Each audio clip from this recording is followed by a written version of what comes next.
ஆச்சி கொழுக்கட்டை மாவு வந்தாச்சு. ஆச்சி கொழுக்கட்டை மாவிற்கு கொழுக்கட்டை அச்சை கேட்டு வாங்குங்கள்.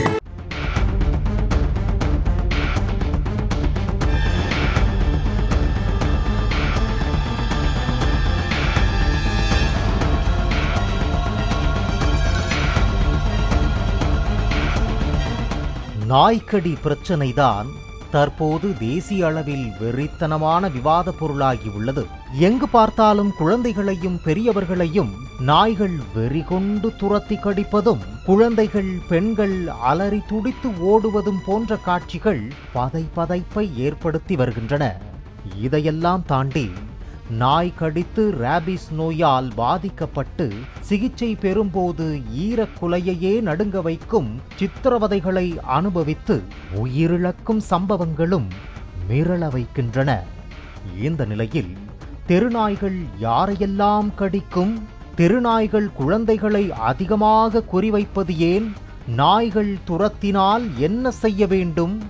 எப்படி பாதுகாத்து கொள்ள வேண்டும் உள்ளிட்ட கேள்விகளுக்கு விடை சொல்கிறது இந்த செய்தி தொகுப்பு. டெல்லியில் தெருநாய் கடியால் பாதிக்கப்பட்ட மாணவி ஒருவர் ராபிஸ் தொற்று ஏற்பட்டு உயிரிழந்தார். தொடர்ந்து தெருநாய்கள் மற்றும் வீட்டில் உள்ள நாய்களின் கடிகளால் உயிரிழக்கும் செய்திகள் வந்து கொண்டே இருக்கின்றன. இதையடுத்து தெருநாய்கள் தொடர்பான பிரச்சனையை தாமாக முன்வந்து விசாரித்த உச்சநீதிமன்றம் சில உத்தரவுகளை பிறப்பித்துள்ளது. இனி டெல்லியின் நகர்பகுதி மற்றும் புறநகர் பகுதிகளில் ஒரு தெருநாய்களை கூட பார்க்க முடியாத சூழலை உண்டாக்க வேண்டும் என கூறினர். மேலும் தெருநாய்கள் அனைத்தும் பிடிக்கப்பட்டு காப்பகங்களுக்கு கொண்டு செல்ல வேண்டும்.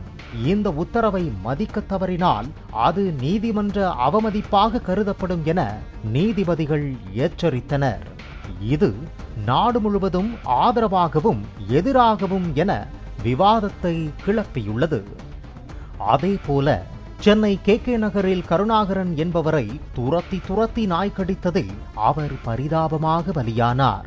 அவரை கடித்த நாயை மாநகராட்சி ஊழியர்கள் விரட்டி பிடித்தனர். இந்த நிலையில்தான் தெருநாய்கள் குழந்தைகளை மட்டும் அதிகமாக துரத்தி கடிப்பது ஏன்?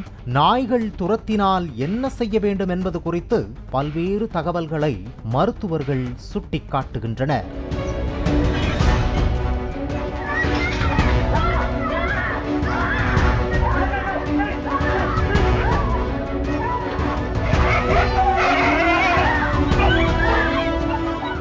தெருநாய்கள் முதலில் பெரியவர்களை குறிவைப்பதில்லை.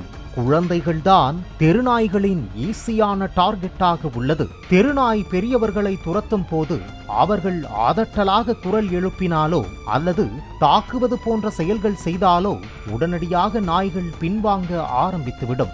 ஆனால் குழந்தைகளால், அதாவது சிறார்களால் உடனடியாக திருப்பி தாக்கவோ எதிர்வினையாற்றவோ முடியாது என்பதால் தெருநாய்கள் அவர்களை முதலில் குறிவைக்கின்றன என கூறுகிறார்கள் கால்நடை மருத்துவர்கள்.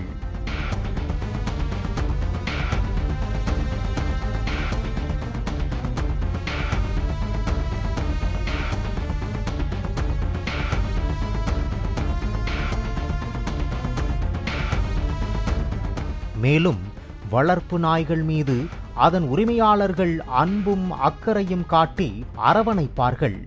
ஆனால் தெருநாய்களுக்கு அந்த அன்பு, அக்கறை, அரவணைப்பு கிடைப்பதில்லை. இதனால் யாராவது பரிவுடன் அதனை அணுகினால் தெருநாய்கள் பெரும்பாலும் தாக்குவதில்லை. பசி மட்டுமல்ல, தெருநாய்கள் சில நேரங்களில் ஏக்கத்தினாலும் வழிப்போக்கர்களிடம் ஆக்ரோஷமாக நடந்து கொள்கின்றன என மருத்துவர்கள் சுட்டிக்காட்டுகிறார்கள்.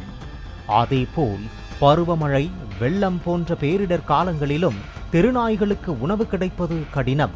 அவை அது போன்ற சூழல்களில் பசியிலும் அச்சத்திலும் இருக்கும். அப்போது மனிதர்களை தாக்குவது அல்லது துரத்துவது என்பது அதிகமாக இருக்கும் எனவும் கூறப்படுகிறது.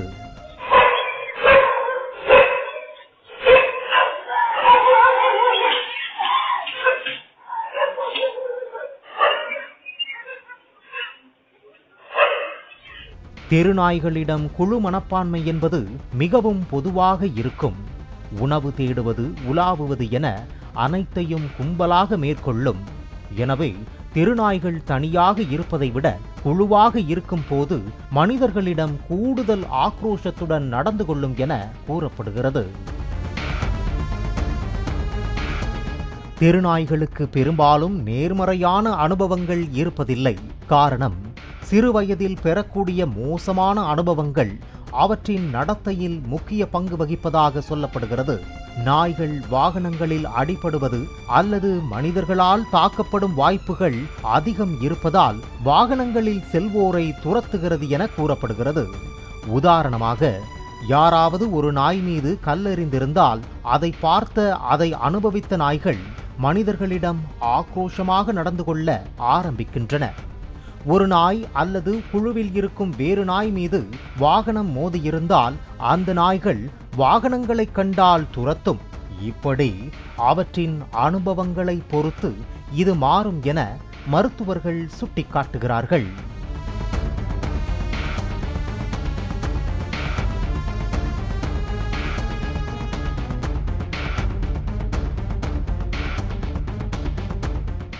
நாய்கள் ஆக்ரோஷமாக நடந்து கொள்ளாமல் இருக்க அதன் உயிரியல் தேவைகளையும் பூர்த்தி செய்ய வேண்டுமென சுட்டிக்காட்டுகிறார்கள் மருத்துவர்கள்.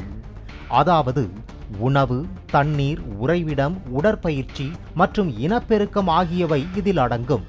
இந்த தேவைகளை பூர்த்தி செய்வது நாய்களின் ஆரோக்கியமான மற்றும் மகிழ்ச்சியான வாழ்க்கைக்கு முக்கியமானது. அதோடு தடுப்பூசிகள், பரிசோதனைகள் மற்றும் அவசர சிகிச்சைகள் தேவைப்படும் போது செய்ய வேண்டும் என்கிறார்கள். அதேபோல் விலங்குகள் அவற்றின் உடல் மொழியை வைத்துதான் தொடர்பு கொள்ளும். வீட்டில் வளர்க்கப்படும் ஒரு செல்லப்பிராணியை அணுகுவது போல தெருநாய்களை அணுகக்கூடாது என்கிறார்கள். அதற்கு காரணம், திடீரென தெருநாய்களை அருகில் சென்று கொஞ்ச முயற்சிக்கும் போது தங்களின் இடத்திற்குள் அந்நியர் ஒருவர் நுழைய முயற்சிக்கிறார் என உணர்ந்தால் அவை மனிதர்களை துரத்தவோ தாக்கவோ முயற்சிக்கும். நாய்களின் உடல் மொழியை புரிந்து கொண்டு நாம் நடந்து கொள்ள வேண்டும். நாய்கள் கூட்டமாக இருந்தால் நாம் ஆரோக்கியமான இடைவெளியை கடைபிடிப்பது நல்லது. மேலும் இருசக்கர வாகனத்தில் செல்லும் போது நாய் துரத்தினால் சற்று வேகத்தை குறைத்துவிட வேண்டும். அப்போது நாய் நின்றுவிடும். நடந்து செல்லும் போது கையில் குச்சியோ அல்லது ஏதேனும் ஒரு பொருளோ இருப்பது உதவியாக இருக்கும். பெரும்பாலான நாய்கள் கடிப்பதை விட அவை அச்சத்தை உண்டாக்கவே முயற்சிக்கின்றன. நாம் சத்தம் எழுப்பினாலோ அல்லது ஏதாவது பொருளை எதிர்த்து காண்பித்து தைரியமாக ஆதிக்கத்தை செலுத்தினாலோ நாய்கள் பின்வாங்கிவிடும். நாய் குறைப்பதுதான் அவை இயல்பாக இல்லை என்பதற்கான முதல் அறிகுறி. குழந்தைகள் நாய்களின் உயரத்துக்கேற்ப இருப்பதால் திடீரென கடிக்க முயற்சிக்கிறது. பெரும்பாலான நாய்கள் தனியாக இருக்கும் குழந்தைகளைத்தான் தாக்குகின்றன. எனவே குழந்தைகளை தனியாக விடக்கூடாது எனவும் மருத்துவர்கள் எச்சரிக்கிறார்கள். உலகத்தின் மொத்த ராபிஸ் மரணங்களில் 36% இந்தியாவில்தான் நடக்கிறது. உலக சுகாதார நிறுவனத்தின் புள்ளி விவரப்படி இந்தியாவில் ஒவ்வொரு ஆண்டும் 18,000 முதல் 20,000 ராபிஸ் மரணங்கள் நிகழ்கின்றன. உலகின் மிக அதிக ராபிஸ் மரணங்கள் நடக்கும் நாடு இந்தியா என சுட்டிக்காட்டப்படுகிறது. ராபிஸ் வந்துவிட்டால் 100% மரணம்தான் என்றாலும் சாவதற்கு முன்பு படும் வேதனை மிகவும் கொடூரமானது. இந்திய அரசு தரும் புள்ளி விவரங்களின்படி 2024ஆம் ஆண்டில் மட்டும் இந்தியாவில் நாய்க்கடிக்கு ஆளானோர் எண்ணிக்கை 37 லட்சம் பேர். அதற்கு முந்தைய 4 ஆண்டுகளை சேர்த்து கணக்கிட்டால் இது கோடியை தாண்டிச் செல்கிறது.